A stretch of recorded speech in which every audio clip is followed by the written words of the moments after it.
Hello everyone, I am Surbi Raheja and in this video I am going to tell you about the must read book for the CSR at Life Science.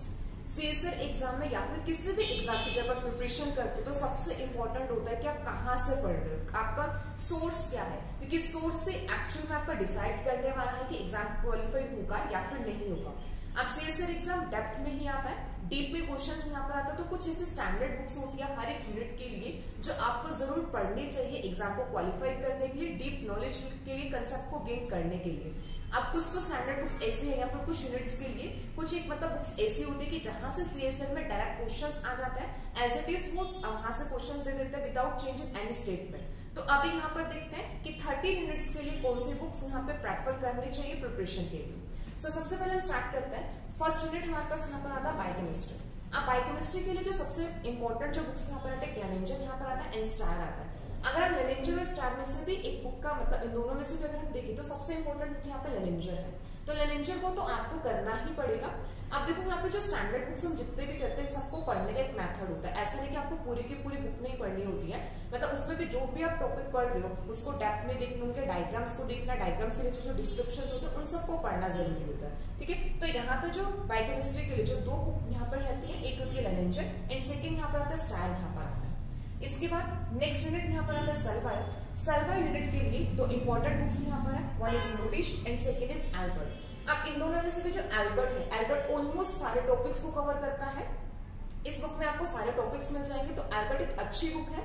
लेकिन अगर आपको Albert में से नहीं समझ में आ रहा तो आप लोडिश में से भी कुछ टॉपिक्स को पढ़ सकते हो। तो इन दोनों में से देखा जाए तो मतलब ये दोनों ही इंपॉर्टेंट है, बट एल्बर्ट ज्यादा यहाँ पे मतलब इंपॉर्टेंट होगी जिससे आपके सारे कंसेप्ट क्लियर हो जाएंगे। इसके बाद फिर नेक्स्ट यहाँ पे आता है थर्ड यूनिट यहाँ पर आता है मोल बायो। अब मोल बायो के लिए यहाँ पे देखो दो बुक्स यहाँ पर आते हैं, वॉटसन की आती है, ठीक है, एक जीन की बुक यहाँ पर आती है। अब इन दोनों में से जो वॉटसन है, वॉटसन सबसे ज्यादा इंपॉर्टेंट है। वॉटसन में से direct as it is lines आते हैं, मतलब कॉपी पेस्ट, सिंपल सा बोल सकते हैं कि कॉपी पेस्ट वहां पे किया जाता है, एज इट इज आपको देखने को मिलेगा। तो वॉटसन एक इंपॉर्टेंट बुक है। और इसके अलावा कुछ टॉपिक्स आपको कहाँ से अच्छे मिल सकते हैं, जीन की बुक से आपको क्वेश्चन अच्छे मिल सकते हैं।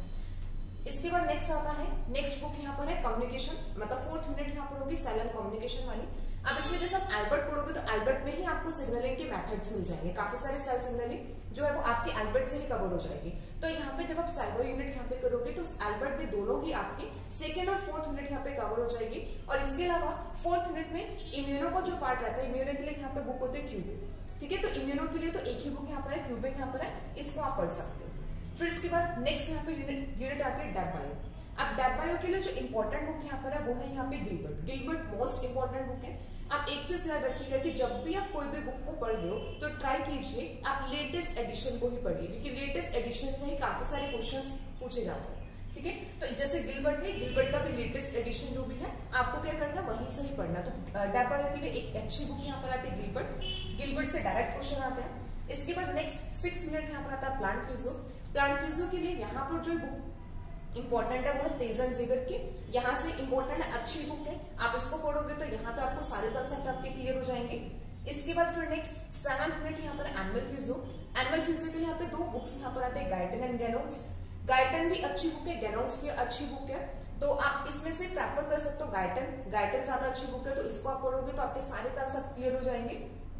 इसके बाद फिर नेक्स्ट यहाँ पे 8th यूनिट यहाँ पर आते हैं जेनेटिक्स। अब जेनेटिक्स के लिए यहाँ पे दो बुक्स यहाँ पर आते हैं, बेंजामिन की और एक यहाँ पर आता है क्लग, ठीक है।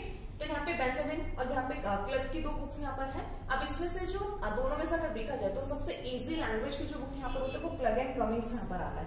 ये इजी यहाँ पर होगी, इजी लैंग्वेज में मिलेगा, बट अगर आप वैसे अच्छी बुक है, ये भी सारे टॉपिक को कवर करती है। इसके अलावा एक और बुक यहाँ पे बेंजामिन, बेंजामिन भी एक अच्छी बुक है, सारे जेनेटिक्स को कंसेप्ट को क्लियर करने के लिए बेंजामिन को आप फॉलो कर सकते हो। फिर नेक्स्ट यहाँ पर आता है डाइवर्सिटी ऑफ लाइफ। अब ये जो डाइवर्सिटी ऑफ लाइफ यूनिट है इसके लिए कोई एज सच कोई स्टैंडर्ड बुक नहीं है, मतलब या तो आप क्या कर सकते हो किसी नीट लेवल के मतलब क्वेश्चंस या फिर नीट लेवल का जो भी पैटर्न होता है, सिलेबस होता है वो पढ़ सकते हो। अदरवाइज आप ये यूनिट पाथफाइंडर से भी कवर कर सकते हो, पाथफाइंडर में भी डाइवर्सिटी ऑफ लाइफ के बारे में दिया हो तो आप यहाँ से कवर कर सकते हो। सो इसके बाद नेक्स्ट आता है इकोलॉजी यूनिट आता है। अब इकोलॉजी में भी देखो यहाँ पर 3 बुक्स यहाँ पे मेंशन है। अब इसमें से आप यहाँ पे पाथफाइंडर की एक स्पेशल से बुक आती है इकोलॉजी की, आप ये भी कर सकते हो। यहाँ पे आपको ऑलमोस्ट सारे टॉपिक्स मिल जाएंगे, बट फिर भी अगर आप बुक को पढ़ोगे आपको बहुत अच्छी बुक है, सारे टॉपिक्स मिल जाएंगे, बट कुछ टॉपिक ऐसे होंगे जो नहीं मिलेंगे, तो वो आपको मिल जाएंगे पीटर एंड स्टीलिंग से कर सकते हो, या फिर ऑडम की अच्छी बुक है, इसमें आपको काफी कंसेप्ट डिटेल में मिलेंगे। बट अगर आप ये भी फॉलो करते हो, मतलब पाथफाइंडर की ये बुक भी करते हो, तो भी इससे आपकी इक्वल प्रिपेयर हो जाएगी। सो नेक्स्ट आता है, नेक्स्ट यहाँ पे एवोल्यूशन आता है। एवोल्यूशन जो यूनिट है पाथफाइंडर में, मतलब इतना ज्यादा डिटेल में नहीं दिया हुआ है पाथफाइंडर में, तो इसके लिए आप एक मार्क रिडले की बुक को फॉलो कर सकते हो। अगर आपको किसी इंडियन ऑथर की बुक को फॉलो करना है तो यहाँ पर है वीर बाला रस्तोगी। वीर बाला रस्तोगी अच्छी बुक है इंडियन ऑथर की, तो एवोल्यूशन के लिए आप ये बुक फॉलो कर सकते हो। सो इसके बाद नेक्स्ट यहाँ पर आता है 12 एंड 13 यूनिट। यहाँ पर है 12 एंड 13 यूनिट के लिए 3 बुक्स यहाँ पर आती हैं। आप 3 में भी फिर से यहाँ पे देखो पाथफाइंडर के यहाँ पे बायोफिजिक्स की बुक है, मतलब पूरी टेक्निक की जो है टेक्निक उन्होंने इस बुक में मेंशन किया हुआ है। अच्छी बुक है, हर एक यूनिट को बहुत, हर एक टेक्निक को बहुत अच्छे से डिटेल में एक्सप्लेन किया हुआ है, तो आप इस बुक को भी फॉलो कर सकते हो। इसके अलावा यहाँ पे 2 स्टैंडर्ड बुक्स दी हुई है, विल्सन एंड वॉकर है और यहाँ पे प्रिमरोज की बुक है। इन दोनों को भी आप फॉलो कर सकते हो यहाँ पे टेक्निक के लिए। इसके अलावा जो टेक्निक्स होती है ना, टेक्निक यूनिट के लिए तो आप सिंपल सा ऐसा होता है कि जितने भी टेक्निक्स है, अगर आप सिंपल उसको गूगल भी करोगे ना, एनसीबीआई की वेबसाइट से भी पढ़ोगे, तो वहां से भी आपको अच्छा कंसेप्ट क्लैरिटी मिल जाएगी। अदरवाइज जैसे आप वॉटसन पढ़ते हो, तो वॉटसन में जैसे मोलबाय पार्ट कवर करोगे, तो मोलबाय जैसे आप करते हो तो वहां पर भी कुछ टेक्निक्स, डीएनए की टेक्निक्स मेंशन है, तो डीएनए की टेक्निक्स आपके वहां से कवर हो सकती है।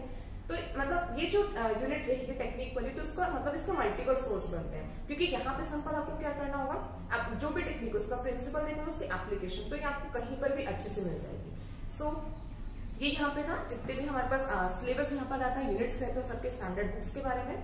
आई होप ये वीडियो आपके लिए हेल्पफुल रही होगी। So thank you so much everyone.